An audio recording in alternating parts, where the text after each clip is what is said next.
here's the thing.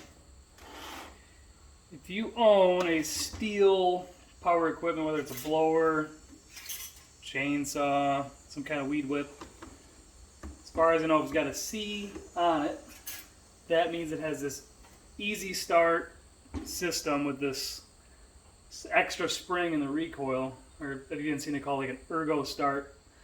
And what happens is you're supposed to gingerly pull this up. And then when it overcomes the spring actually is what kickstarts the engine. If you rip on it because you're having trouble with it starting for whatever reason, or something else binds up inside of this pull start, the spring gets all messed up. So this is my second spring. This thing went about 6 years or so, never had a problem with it. And then I didn't even know it had this. It just got all jammed up. The recoil was not pulling the cord back in.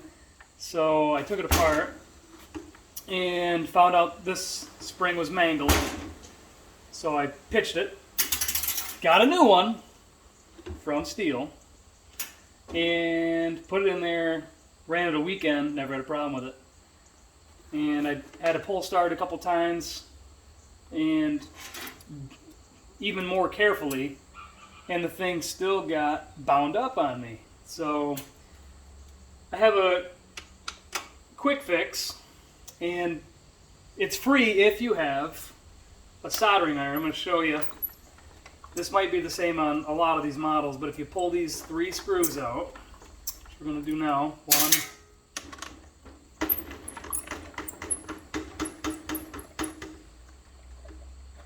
2, and 3. In my case, these happen to be a Torx drive. Let's see, T27 Torx, if that helps anybody. So we're going to just pop those 3 screws out. Yeah, this might help too. Pull this boot. Bam, covers off. Set the blower aside. This is just the engagement of those drive cogs that kick this thing over. Everything you need to mess with is inside of this cover here. When you pull this cord, this one's been modified. You pull this cord, those little ears pop out just like that and ride that clip. So you rip it, pulls the engine around, it starts up, they kick right back in.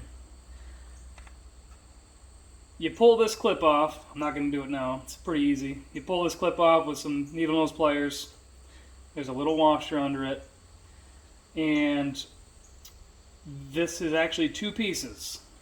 The top piece comes off. Inside there's this EasyStart spring. If yours is like mine, it's going to be all mangled up like that. Throw it away. Very carefully too, because there's a wound spring underneath this guy. So you want to keep a little bit of pressure on it. If it pops up, it's going to unsprung on you, and it's going to be a big mess. Which you can wind it back up. There's a lot of different videos on how you can do that. But if you keep it in place, it won't be a problem. Just clean it with some acetone. Clean the grease off it. Clean the dirt off it. Get yourself a small, you don't need a very high powered one for this. Actually, I find it's easier to melt plastic together with a lower wattage. Soldering iron like this guy. This is a 15 and 30 watt. I have it on 30 watt. And after I cleaned it, I just got this thing up to temp. And I went around the edge and I plastic welded, fused the inner and outer rope rotor together. So now it's one piece. And it's stronger than gluing it, which I also considered. But yeah, it doesn't take too long. Just went around the whole edge here and just kind of carefully melted these 2 pieces together to make it into one piece. And now it's been working for many weeks. Not a single problem, hasn't broke or anything. It's really strong. And as far as I could tell, all these parts are still in good shape. So I don't know why I was fighting these things, but as far as I'm concerned, I don't like the design. This works for me. There's supposed to be a a rope rotor part that you can buy from Stihl that will actually replace this.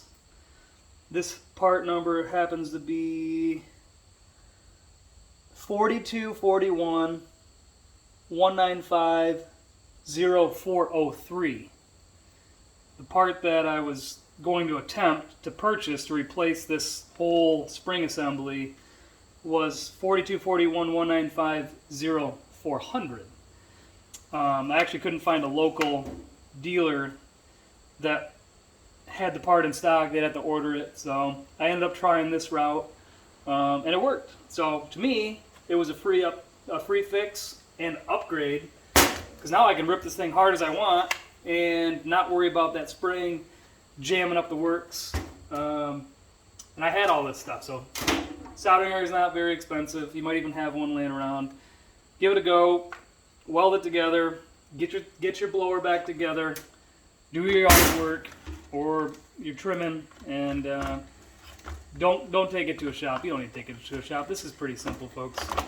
And you have it. Put the screws back in, pop this boot back on, and you're done.